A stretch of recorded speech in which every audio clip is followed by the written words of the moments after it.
Today we're going to be looking at the road to revolution. Remember, British victory in the French and Indian War enlarged their colonial empire, but victory was very costly.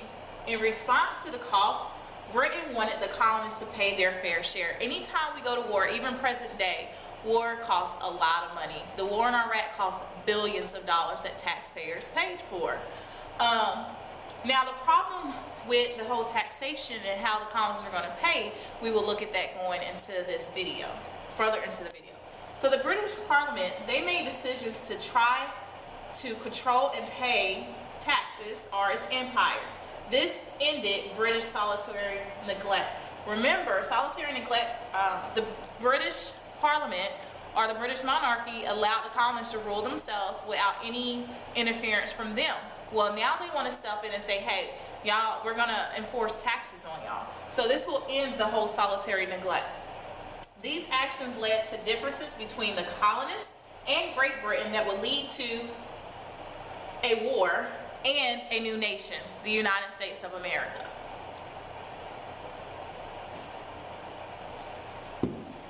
Britain basically made a line. It was called the Proclamation Line of 1763. Colonists clashed with Indian tribes over land in Ohio country and Great Lakes region in Pontiac's uprising. King George III of England tried to balance the wants of the colonists and tribes with the Proclamation Line of 1763. It ran roughly along the Appalachian Mountains. Colonists were to stay east of the line.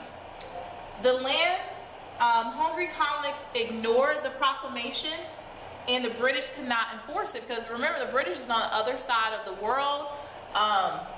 Although he passed the Proclamation Line of 1763, the colonists was like, look, we're still going to go past the line and get food or do what we need to do in that other area of land that was really for the Native Americans.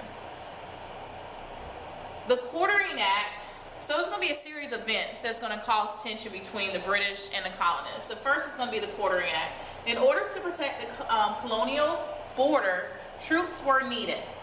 Those troops needed somewhere to stay. The Quartering Act of 1765 required colonists to provide quarters, which is housing, for British soldiers. Colonists resented the troops, especially because they felt the major threat, which were the French, they were gone. So it's like, why do we have to house these troops? Why do we have to let them live in our home? Present day, we have military bases where the military stays, so they don't need to stay with us. And also our Third Amendment right, the Quartering Act prevents this from taking place from soldiers just coming into our home and living with us or staying with us. But during that time, they didn't have all that. So basically, if you're a colonist, the soldiers can knock on your door and say, hey, I need to live here for a while. And you would have to oblige them and let them come and stay in your home. So of course, the colonists wasn't happy about that. You're going to see colonial opposition. The colonists were willing to and did pay taxes to colonial assemblies, though, not to Britain, but to their colonial assemblies, which included representatives elected by colonists collected taxes, by the colonists that collected taxes. The question was, if the colonists are not actually represented in Parliament, can Parliament control taxation? The answer to a growing number of colonists was no. There's no representation in Parliament on our part, so how can Parliament enforce taxes on us when we're not even represented in Parliament? So that's where you get the whole no taxation without representation. The Stamp Act, it was a tax. This is going to be the first tax. The Stamp Act, it was a tax on paper to raise money to pay for British troops stationed in the colonies. Paper products such as legal documents to playing cards was required to carry a seal or stamp from Britain to prove it had been taxed. The colonial pushback. Patrick Henry of Virginia said Britain had no right to tax, only the colonial assembly. And he was very passionate about this argument. He went around talking about it. And we will see Patrick Henry's name again as we continue to talk about our nation's history. In Massachusetts, colonists formed committees of correspondence. These groups discussed the British actions, and you're going to have another group formed called the Sons of Liberty, organize themselves to protest British policies.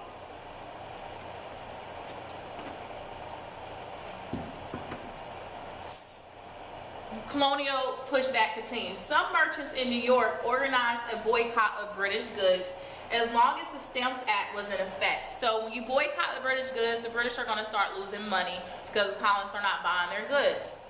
So this is the British response. Parliament repealed the Stamp Act, meaning they took the Stamp Act away, but they didn't want the colonists to think they won, so they said Britain has the right to govern the colonies, regardless if they have any representation in Parliament.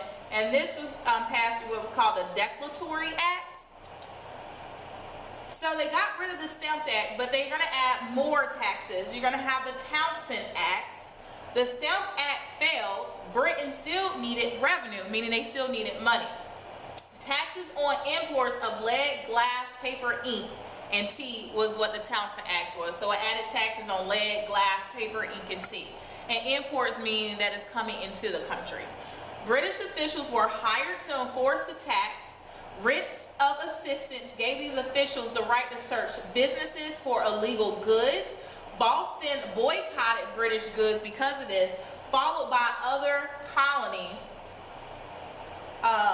Boston was very tense, causing Britain to send redcoats. Again, they boycotted British goods, followed by other colonies. Boston was very tense, causing Britain to send redcoats, meaning more soldiers, which is eventually going to lead to the Boston Massacre. Tensions rose between the troops and Boston colonists from 1769 to 1770. 5 colonists were killed after an altercation between soldiers and a mob. Some said that the mob threw rocks or they threw something at the soldiers, and the soldiers fired back. 5 colonists are going to die. One was Crispus Attucks. He was the first African American to die in the American Revolution, and he was seen as a martyr. After the massacre, there was a trial to decide whether the soldiers were guilty or innocent. Lawyer John Adams defended them. The soldiers were acquitted, meaning they were found not guilty, except 2. Those 2 were not convicted of murder and were branded as punishment. And branded, you take some hot metal and you put it on a person's skin, and it brands them like you do cattle.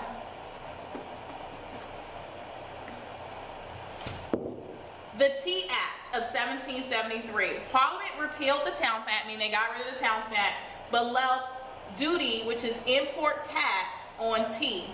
There was 2 years. However, there was 2 years of peace. That word is peace. Sorry, got erased.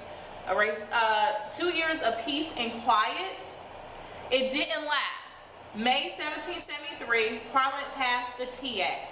This allowed the British East Indian Company to sell tea directly to the colonists at a reduced cost.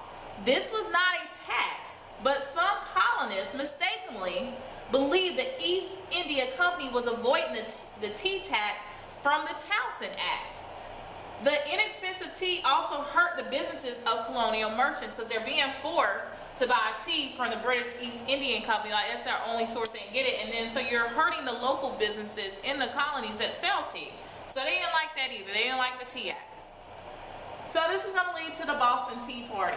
Colonial merchants made plans to refuse importation of East Indian Company tea.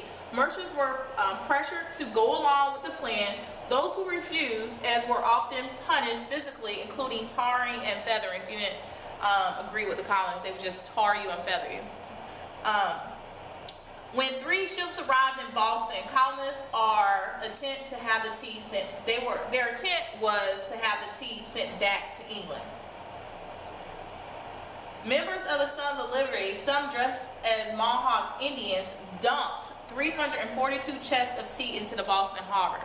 That's why it's called the Boston Tea Party.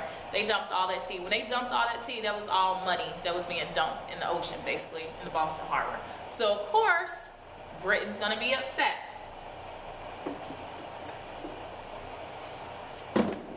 The Untitled Acts, that's going to be what they're going to pass in response to the Boston Tea Party. The King and Parliament are furious.